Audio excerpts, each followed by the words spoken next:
Graça e paz, queridos. Estamos passando aqui mais uma vez para gravar a nossa mensagem de domingo, às 15 horas no YouTube e às 16 horas no Instagram e no Facebook. Hoje nós vamos dar continuidade à ministração da semana passada, cujo tema é Uma vez salvo, sempre salvo.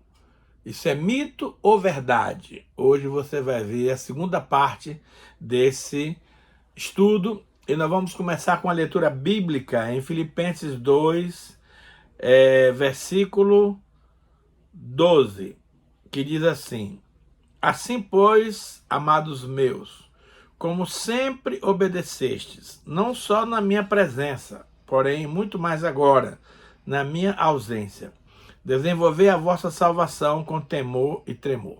Vamos ter uma palavra de oração com o nosso Pai. Obrigado, Senhor, pelo grande privilégio que o Senhor me concede de pregar a Tua palavra para os Teus filhos, para a Tua igreja. Pai, eu necessito do agir, do mover do Espírito Santo em mim, para que essa mensagem ela seja poderosa, ela seja eficaz e ela seja atendente aos desejos e às necessidades de cada um. Conceda, Pai, também aos nossos ouvintes espírito de revelação, espírito de sabedoria, no pleno entendimento da Tua palavra, para que cada um que ouve essa mensagem seja edificado, seja tocado e transformado pelo poder do nosso Deus. E a Ti, Papai, nós Te damos toda a honra, toda a glória, todo louvor, e o fazemos, Pai, em nome de Jesus. Queridos, essa questão de salvação é uma coisa muito séria, muito profunda, e a gente quer, na continuidade do estudo da semana passada, trazer mais fundamentos bíblicos que vão embasar os nossos conceitos, as nossas observações, o nosso ponto de vista. Sabemos que a coisa mais importante na vida de um homem, de uma mulher, é a sua salvação em Cristo Jesus. Infelizmente, esse assunto tão profundo, tão tremendo, ele é muito mal entendido por parte das pessoas. Então, se você entende essa mensagem, que uma vez salvo, sempre salvo, você realmente vai ter problemas, porque muitas coisas as quais eu e você não devemos fazer, pelo fato de já estar garantido na pátria celestial, você vai lá simplesmente e vive uma vida dissoluta, uma vida desregrada, uma vida sem compromisso com o reino, e isso certamente vai nos trazer vários e vários problemas. Vejamos no texto de hoje o que o apóstolo Paulo quer nos instruir e quer nos ensinar. Eu acho muito interessante a postura de Paulo, porque ele dá um baita elogio aos filipenses. Por quê? Porque é muito fácil você obedecer quando você está vendo o seu líder, a pessoa com a qual você se relaciona. Porém, uma vez que essa presença não esteja tão ostensiva, a gente tem a propensão de achar que podemos fazer o que quiser, porque eu estou no particular, ninguém está me vendo. Então, através desse engano, muitas pessoas estão tendo muitos problemas na vida espiritual. Mas veja o que Paulo nos assiste aqui. Assim, pois, amados meus, ele está se dirigindo aqui aos irmãos crentes em Cristo Jesus. Como sempre obedecestes. Olha aqui, que testemunho positivo Paulo dá daqueles irmãos de Filipenses. Não só na minha presença. Eu acho que obedecer na presença é fácil, porém, ele vai mais além. Porém, muito mais agora, na minha ausência. Paulo não está presente entre os filipenses. E ele é enfático. Desenvolvei a vossa salvação com temor e tremor. Queridos, observe uma coisa muito lógica, muito simples, muito objetiva. Se a nossa salvação, uma vez por todas, já estivesse resolvida, já se estivesse cumprida, já se estivesse estabelecida, por que o apóstolo Paulo recomendou aos seus discípulos de Filipenses, que lhe eram bastante obedientes, aqui agora, na ausência dele, eles não negligenciassem as responsabilidades cristãs, eles não abrissem mão da seriedade do reino, mas desenvolvei a vossa salvação com temor e tremor. Então, amados, a salvação é uma coisa que ela precisa ser desenvolvida. A semana passada nós lemos nesse mesmo livro de Filipenses, versículo 1, verso 6, quando Paulo fala: estou convencido de que aquele que começou em vós a boa obra, ele é fiel para completá-la. Esse versículo de Paulo nos dá a dimensão que a caminhada espiritual, ela é um processo, ela é uma carreira, ela é um desenvolvimento do dia a dia da nossa comunhão com o nosso Deus.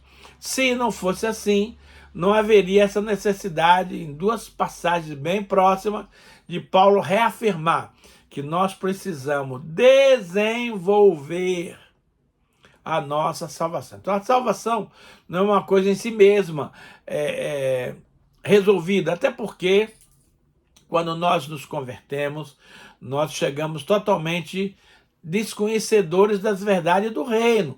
A gente traz uma cultura, a gente traz um conhecimento anterior, de que não nos favorece hoje como cristão. Então, como cristão, você tem que desenvolver uma cultura do reino de Deus. Você tem que aprender a se portar, você tem que aprender a se comunicar, você tem que aprender a se relacionar, tanto com Deus quanto com os homens. Então, não é uma coisa estática, não é uma coisa definida, não é uma coisa conclusiva. Então, veja bem. E tem muita gente que não pensa nessas coisas. Eu, por exemplo, desde que me converti, eu tenho aberto mão de muitas coisas que eu gostava de fazer, achava, desculpa, irmãos, que não tinha nada demais e fazia. Hoje eu já não penso assim, eu já não faço assim, porque na minha caminhada no reino, eu aprendi a desenvolver uma comunhão com Deus, um relacionamento com o Senhor, com o Espírito Santo, que me farão mais próximo do reino. Nós sabemos que nós temos um inimigo das nossas almas e o propósito dele é tirar você do caminho, tirar você da missão, tirar você da meta que você estabeleceu de andar com o Senhor. Então o inimigo, ele sempre vai apresentar argumentos satisfatórios do ponto de vista humano, que vão te levar a um desvio da tua rota para com Cristo. Então a gente tem que tomar cuidado e a cada dia mais, nós vamos ver isso no próximo versículo, a gente precisa estar ligado, a gente precisa estar antenado, a gente precisa estar em contato com o reino de Deus e crescendo. A Bíblia diz que nós vamos crescer em graça, estatura e sabedoria diante de Deus e diante dos homens. Então veja, nós precisamos desenvolver a nossa salvação com temor, com seriedade, com responsabilidade e com tremor, sabendo que essa é uma missão extremamente séria e importante, que não dá para a gente negligenciar esse tema. Então, observe que a salvação não é uma vez salvo, sempre salvo. Uma vez salvo, procure desenvolver esta salvação para aí sim você permanecer salvo. Porém, você é o único elemento que pode atrasar, que pode atrapalhar, que pode fazer perder a segurança da sua salvação. Vamos ver um outro texto aqui muito interessante de Hebreus, que também vai nos esclarecer muitas coisas importantes. Hebreus diz o seguinte: por esta razão, importa que nos apeguemos com mais firmeza às verdades ouvidas, para que delas jamais nos desviemos. Esse texto diz que é possível se desviar das verdades que você ouviu. Está escrito aqui, meu amado. Não tenho o que questionar, não tenho que inventar a roda já foi inventada. Então é possível se desviar, está escrito aqui no livro de Hebreus, capítulo 2, versículo 1. Mas ele diz que nós temos que nos apegar, nos ligar, nos assessorar, tá? Com mais firmeza, não aquela coisa molenga, aquela coisa relativa, assim, não vou, não sei se vou, não sei se fico, não.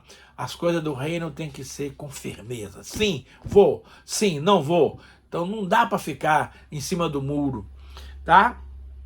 E ele continua: as verdades ouvidas para que delas jamais nos desviemos. Agora olha o detalhe. Se, pois, se tornou firme a palavra falada por meio de anjos, e toda transgressão ou desobediência recebe justo castigo. Meu amado, com Deus não dá para pisar na bola. Com Deus não dá para brincar em serviço. Com Deus não dá para negligenciar as coisas do reino. Por quê? Não importa se você é branco, preto, gordo, magro, velho ou jovem, rico ou pobre, né? Qualquer um que transgredir a palavra e que desobedeça a palavra vai receber justo castigo. E para isso não há acepção de pessoas. Não é porque eu estou salvo, sempre salvo, que eu piso na bola e vou ficar impune. Não. Deus é fiel e justo. E tudo aquilo que você plantar vai colher. Então, se você transgrediu ou desobedeceu, fatalmente vai receber justo castigo. Sabe por quê? Porque Deus te ama, Deus me ama. Ele não quer que você viva em desobediência, ele não quer que você viva em transgressão. Por isso, ele nos disciplina. A Bíblia diz que Deus disciplina a todo aquele filho que ama. Porque se Deus não te disciplinar por um erro, você não é filho, você é bastardo. Então, essa relação de pai e filho traz sobre nós o crivo de Deus nos punir quando nós erramos, por o nosso próprio bem, porque se nós não corrigirmos a rota, fatalmente vamos chegar aonde não queremos chegar. Tá? Então ele continua, que a palavra foi pregada por meio de anjos, e toda a transgressão ou desobediência recebeu justificativo. Como escaparemos nós? Essa é a pergunta. Como escaparemos nós se negligenciarmos tão grande salvação? Negligenciar, querido, é não dar importância, é fazer pouco caso, é achar que aquilo não é importante, é dizer que esse assunto não é para você, é para o outro. Então você está negligenciando, você não está levando a sério, você não está levando a coisa com a devida seriedade que o assunto requer. Então, se uma vez os caras que transgrediram e desobedeceram recebeu justo castigo, aí vem a pergunta, como escaparemos nós se negligenciarmos tão grande salvação? Então, a salvação, meus amados, tem que ser levada a sério. Não dá para negligenciar, não dá para fazer pouco caso, não dá para fazer de conta que não é contigo, não dá para dizer que isso é coisa do passado. Ou seja, o inimigo vai te apresentar uma série de razões furadas para justificar a sua negligência, para justificar a sua falta de seriedade, para justificar o pouco caso que você pode fazer das coisas do Senhor. Então ele está dizendo aqui, meu amado, que não tem como nós escaparmos. Então escute. Se negligenciarmos tão grande salvação. Diante dessa verdade, diante desse ensino, como é que você pode sustentar essa frase, uma vez salvo, sempre salvo? E a negligência? E a desobediência? E a transgressão? Está tudo certo? Está tudo liquidado? Não, não está. Deus é fiel. Deus é o mesmo ontem, hoje e eternamente. Então, meu amado, viva em paz. Viva em harmonia com a palavra. Viva em comunhão com Deus e o Espírito Santo. E aí você vai ter uma vida segura lá na frente. Mas o fato de você achar que está salvo, sempre salvo, vai lhe dar a ideia de que você pode pisar na bola, fazer isso, fazer aquilo outro, que não vai dar em nada, vai. Tem muita gente, amado, que não aceita Jesus agora porque eles querem viver dissolutamente o restante dos dias que eles restam. Mas ele não sabe o dia que Jesus vai voltar. Eu conheço pessoas que falam, pastor, deixa eu aproveitar minha juventude, quando eu estiver mais velhinho eu aceito Cristo. A pergunta é, e se Cristo voltar antes, como é que você fica? Não fica. Então, não dá para deixar para amanhã. Há um slogan que eu gosto muito que diz assim, vivamos o dia de hoje, como se Cristo voltasse amanhã. Mas planejamos para daqui a 20 anos, como se Cristo não fosse voltar tão cedo. Parece um paradoxo, mas não é. A gente tem que estar sempre pronto, mala espiritual arrumada, porque na hora que a trombeta tocar, meu amado, não adianta você dizer, ô anjo, dá um tempo aí, espera um pouquinho, deixa eu resolver umas pendências aqui, depois eu subo. Não. Ou você sobe automaticamente como está, ou fica. Não tem meio termo, não tem paliativo, a coisa aqui é decisiva, a coisa é muito séria, irmão. Então, nós temos que tomar o cuidado para não negligenciarmos a grande salvação que nós recebemos de Cristo Jesus. Até porque essa postura de levar a sério a salvação é uma forma de dizer o quanto nós somos gratos a Jesus pelo sacrifício da cruz, o quanto nós agradecemos a Deus Pai por nos incluir nessa conta de estarmos habitando com o Senhor na glória. Então, nós não podemos fazer disso uma brincadeira, nós não podemos deixar isso de lado. Não, temos que levar a sério e cumprir à risca tudo aquilo que o Espírito Santo tem nos recomendado. Aí ele continua, que essa palavra, a qual tendo sido anunciada inicialmente pelo Senhor, foi depois confirmada pelos que a ouviram. Deus não permite que os anjos preguem o evangelho. Ele quer que o homem pregue o evangelho para outro homem, porque só assim nós vamos compreender os problemas do outro, a natureza do outro. Por isso, Jesus nasceu nesse mundo de uma mulher, viveu como homem até os 33 anos e meio, para compreender as nossas fraquezas, as nossas lutas, as nossas dificuldades. Então Jesus é o autor e consumador da nossa fé, da nossa salvação, porque ele viveu nessa terra como um homem, sabe as lutas, as dificuldades, as batalhas que nós enfrentamos. Por isso ele nos ama, por isso ele nos guarda, protege e quer nos levar à pátria celestial. Um outro versículo que me chama muito a atenção e eu quero compartilhar ele com você é Apocalipse 3, 11 a 13, que diz assim: venho sem demora. Aqui está falando do retorno de Jesus. Venho sem demora. A Bíblia diz que se tardar, espera, porque aquele que prometeu que vem, virá, e não tardará. Mas o meu justo viverá pela fé. Viver pela fé é viver pela palavra, não é viver pelos fatos, pelas circunstâncias, pelas coisas relativas que nos envolvem. Então ele diz aqui, venho sem demora. Então se prepare, porque a qualquer momento o Senhor vai chegar. Esse sem demora que já passou 2000 anos. Para Deus, 1000 anos é como um dia. E um dia é como 1000 anos. Então não entra nessa não, que você vai ter problema.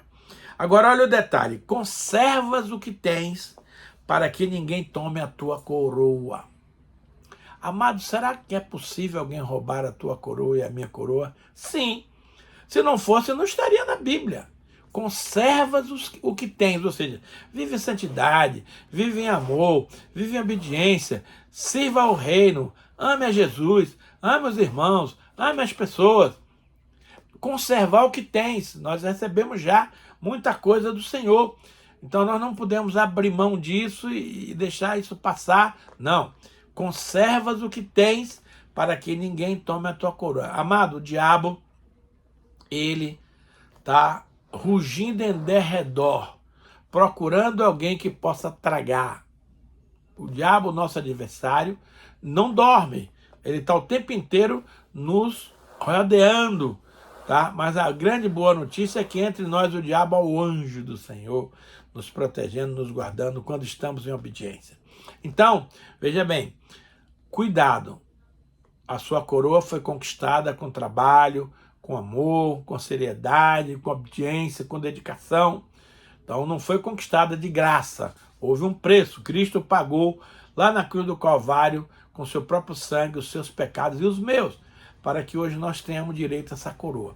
Mas tem alguém aqui, o Satanás, que não quer que você fique com a sua coroa. Então ele vai fazer de tudo para passar a mão, mesmo que ele não possa usar, porque a coroa não é para ele, é para nós, mas ele vai tentar tirar essa coroa da sua cabeça para que você ou eu percamos a nossa bênção. Olha só. Conservas o que tens, para que ninguém tome a tua coroa. E aqui tem uma palavra que eu acho extraordinária. ao vencedor. Faloei coluna no santuário do meu Deus, e daí jamais sairá. Você precisa entender que para alguém ser um vencedor, significa que ele passou por uma luta, por uma batalha, por uma guerra, por uma dificuldade, e assim é a sua vida e a minha. A cada dia o diabo tenta nos derrotar, tenta nos atrapalhar, mas a boa notícia é que em Cristo Jesus nós somos mais do que vencedores. Então ele está dizendo que aquele que vencer, e para isso, meu amado, você não pode ser negligente, você não pode ser morno, você não pode ser frio, você não pode ficar olhando a banda passar. Não. Para você ser vencedor, você tem que estar atento, você tem que estar ligado, você tem que estar ciente do que está rodando em volta de você, para que você se torne essa pessoa que Jesus quer que você seja, um vencedor.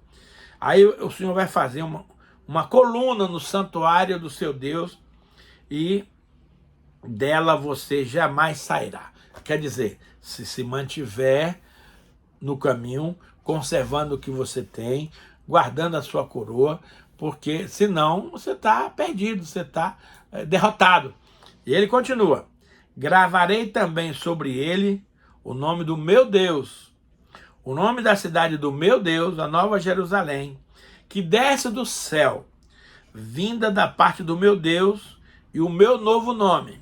Agora olha o detalhe: quem tem ouvidos, ouça o que o Espírito diz às igrejas. Mas, amado, para um pouquinho e pensa comigo. Que história é essa daquele que tem ouvido? Todo mundo não tem ouvido? Não, não tem, pastor. A maioria das pessoas tem orelha, mas não tem um apuro dessa orelha para discernir, para ouvir, para praticar aquilo que o Espírito Santo está falando.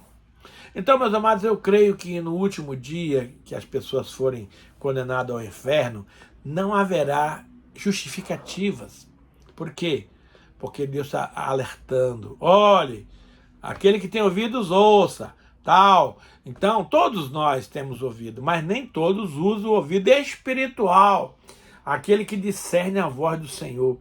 É como diz um amigo meu, e a Bíblia também diz isso: você ouve muitas vozes no mundo. Cuidado para não se confundir. Você ouve a voz do diabo, você ouve a sua própria voz, e você ouve a voz de Deus. Então é preciso saber distinguir entre as vozes que você está ouvindo, qual que é a voz do Senhor. Então, não é para qualquer um, é preciso você ter ouvidos espirituais ligados, sintonizados com a frequência do céu, para você ouvir, entender e praticar, né? Então veja que coisa linda. Aquele que tem ouvidos, ou seja, só entra no céu quem é vencedor, e para isso você tem que vencer as suas guerras, as suas batalhas, a sua dificuldade, que é o próximo passo que eu vou estar comentando aqui. E a partir do momento que você vença todas essas... Agora, você não vence essas guerras sozinho. Você precisa da ajuda do Espírito Santo para lhe dar as estratégias. Um negócio tal. O Josué tomou a cidade de Jericó rodando 13 vezes. Isso não é regra. Eu não posso agora, e eu já fiz isso na minha juventude de pastor, de rodear o bairro da nossa igreja lá para 13 vezes para tentar tomar aquele lugar. Deus mandou fazer isso? Não. Então não faça. Está cheio de maneca fogueteiro, meus irmãos, no reino, fazendo para Deus o que Deus não pediu para fazer. E isso é perda de tempo, isso não vai dar em nada. Pelo contrário, você não vai conseguir os seus objetivos. Então, Deus, ele fala.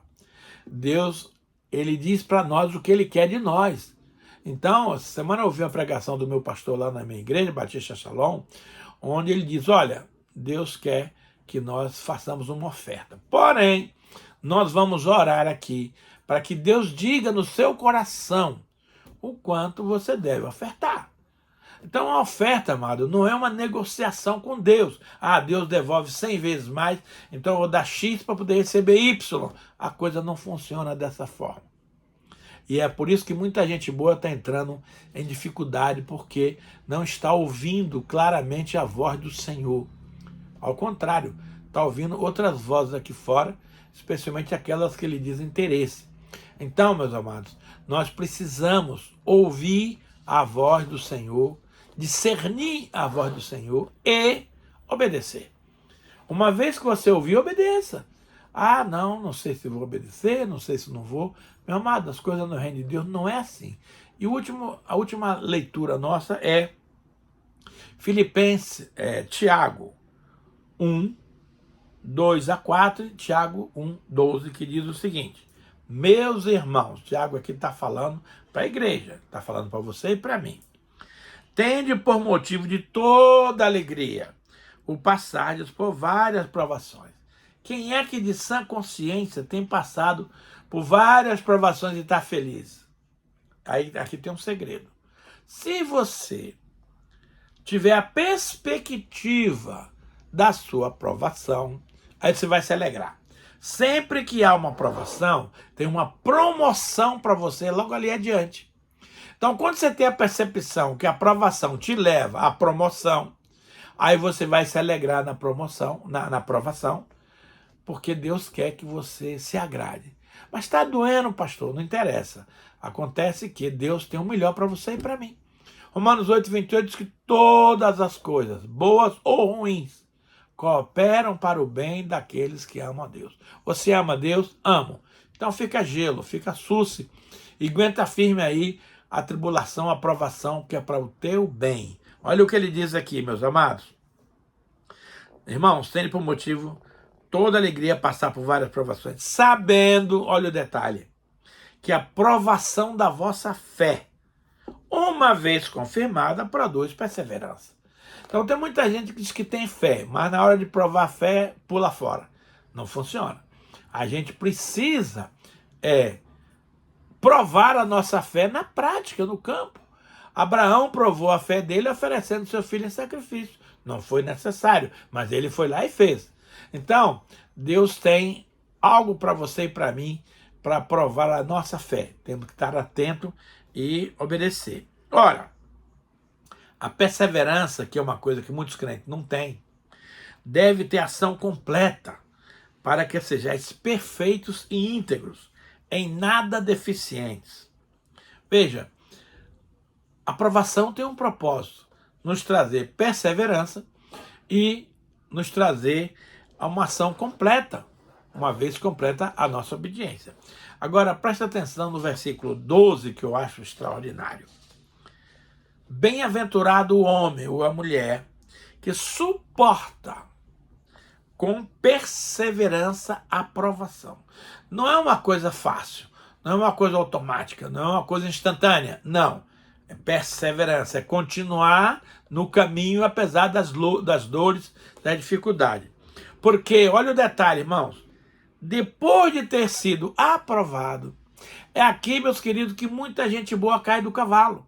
Quando vem a aprovação, eles não são aprovados, eles são reprovados. Aí, meu irmão, não tem papo. Então não me vê com esse negócio de uma vez salvo, sempre salvo, porque a coisa não é nesse nível. Olha só, depois de ter sido aprovado, receberá a coroa da vida. Olha que coroa linda. Lá na frente você viu que tomar cuidado para ninguém tomar a tua coroa. Aqui ele diz que aqueles que foram aprovados na aprovação receberá a coroa da vida, a qual o Senhor prometeu aos que o amam. Você ama o Senhor? Amém, pastor, eu amo. Então, meu filho, aguenta aí a aprovação, seja aprovado para que você receba a coroa da vida. Vamos ter uma palavra de oração, o tema está extremamente gostoso, mas o nosso tempo é curto e nós queremos cumprir o nosso horário para não cansar os irmãos. Pai querido, Pai amado, muito obrigado por a ministração dessa palavra. Meu Deus, naquilo que eu não fui capaz de comunicar, a profundeza das palavras do Senhor, que o Espírito Santo de Deus ministra a cada um dos nossos ouvintes aquilo que eles estão ouvindo, para que eles não ouçam com as orelhas, mas que possam ouvir com os ouvidos espirituais que o Senhor nos tem dado. Oh Deus, abençoa cada um dos nossos ouvintes, com paz, com alegria, com saúde, com finanças. Pai, obrigado porque Tu nos ama. E nós queremos, né, nesse momento, te dar toda a honra, toda a glória, todo louvor e toda adoração. E o fazemos, Pai, em o nome santo de Jesus. Amém e amém.